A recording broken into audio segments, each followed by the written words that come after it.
If you think this is just another disposable action movie with guns, flips, and explosions that you'll half-watch on your second monitor while you scroll Instagram like a dopamine-starved goldfish, you're already a loser. Straight up. Because if that's your mindset, you've been domesticated by mediocrity, pacified by Marvel trailers, and neutered by content algorithms that drip-feed you safe little stories that don't make you feel a goddamn thing. You think cinema's supposed to tuck you in at night like a babysitter. Wrong. Cinema is supposed to stab you, kick you, break your fucking ribs, and leave you gasping on the floor like, goddamn, life is brutal, but maybe that's why I'm still alive. And that's what Ballerina does. It takes this polished, beautiful art form, ballet, the most disciplined, torturous, soul-crushing sport disguised as grace, and marries it to the John Wick universe. A world of endless codes, debts, assassins, and shadows where everyone's bleeding for survival, and it says this is the same thing. Dance is death. Performance is execution.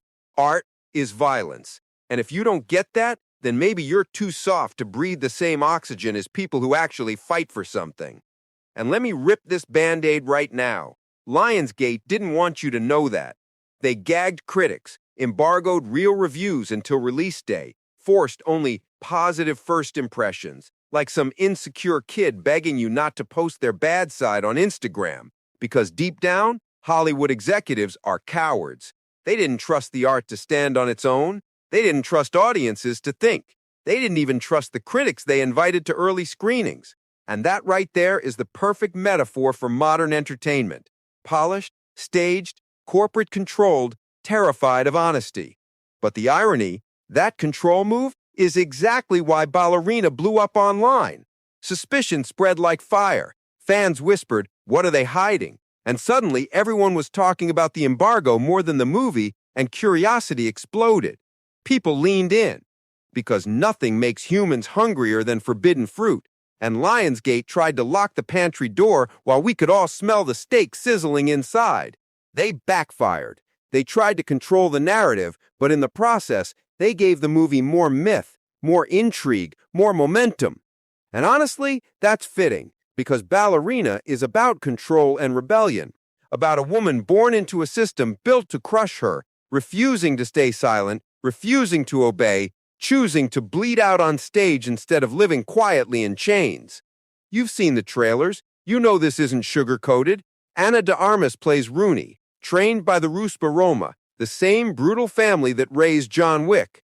We saw a glimpse of this back in Chapter 3, the ballet school, the iron discipline, the girls forced to break their bodies until they either became lethal or disappeared. That's not fantasy. That's rooted in the real brutality of ballet training.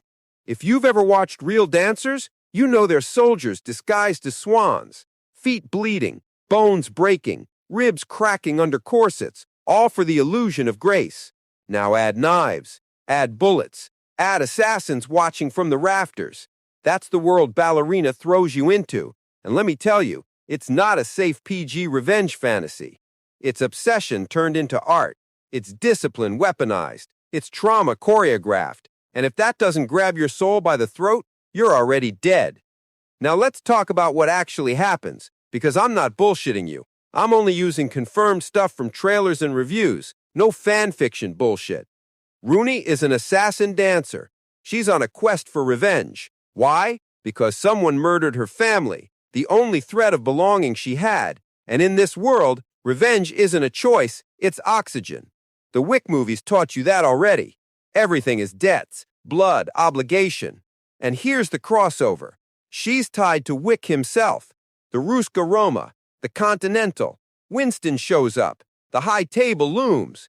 John Wick himself even makes an appearance in the timeline, anchoring the spin-off directly into the mythos. It's not a side quest. It's a scar carved into the same universe. You get callbacks to Wick's style, but through her filter. Gun fu twisted into dance fu. Fire choreography teased in the trailer. Mirrors, stages, set designs heavy with symbolism.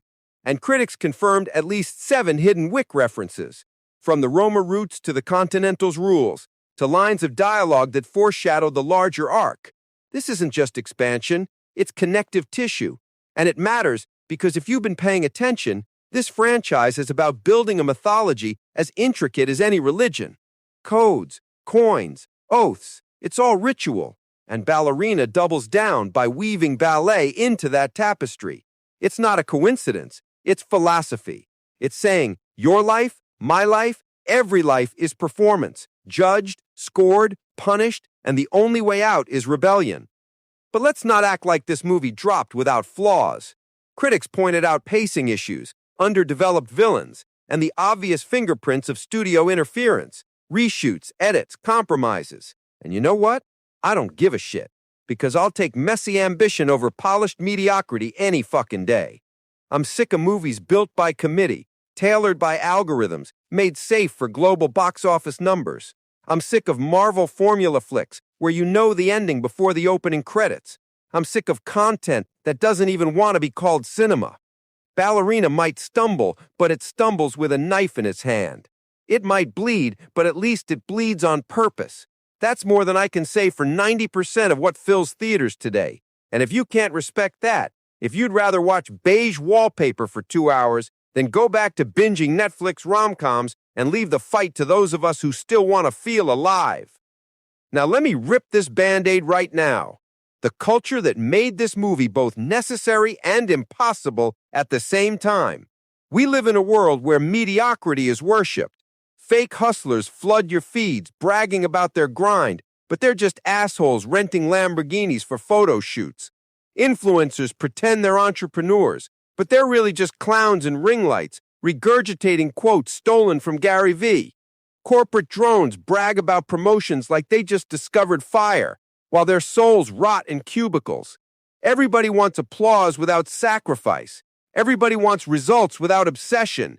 And that's why most of you can't understand what Ballerina is really about. Because this movie doesn't sell you comfort. It sells you pain. It says obsession is ugly, but obsession is the only way. It says art costs everything, revenge costs more, and survival costs your soul. And that's a truth most people can't handle. You want your stories wrapped in Disney bows. Ballerina wraps its story in razor wire. That's why it matters. That's why it cuts. Because life doesn't give a fuck about your hashtags or your self-care routines. Life is war, and if you're out fighting, you're already a corpse.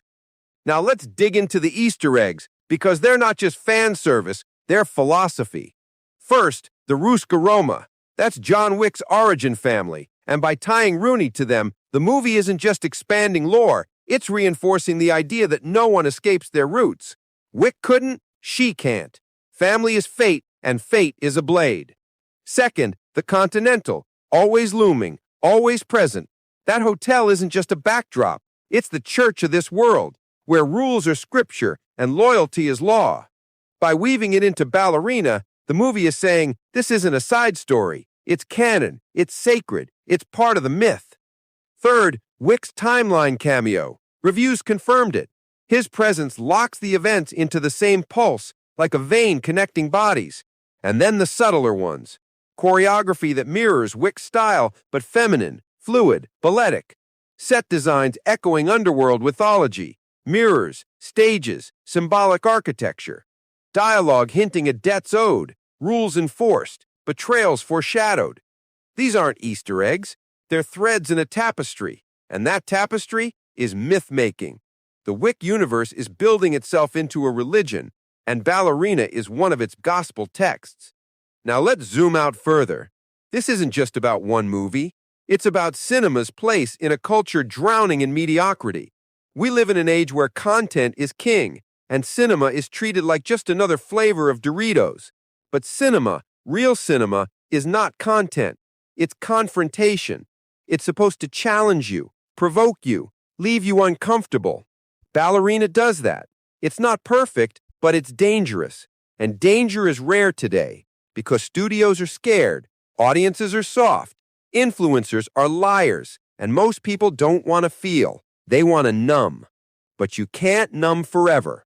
At some point, the abyss knocks. At some point, you wake up in the middle of your mediocre life and realize you wasted it chasing likes instead of scars. And that's when a movie like Ballerina hits you like a truck. because it's not fantasy, it's reflection. Ballet dancers destroy their bodies for fart. Assassins destroy their souls for survival. Both are trapped in cycles of performance.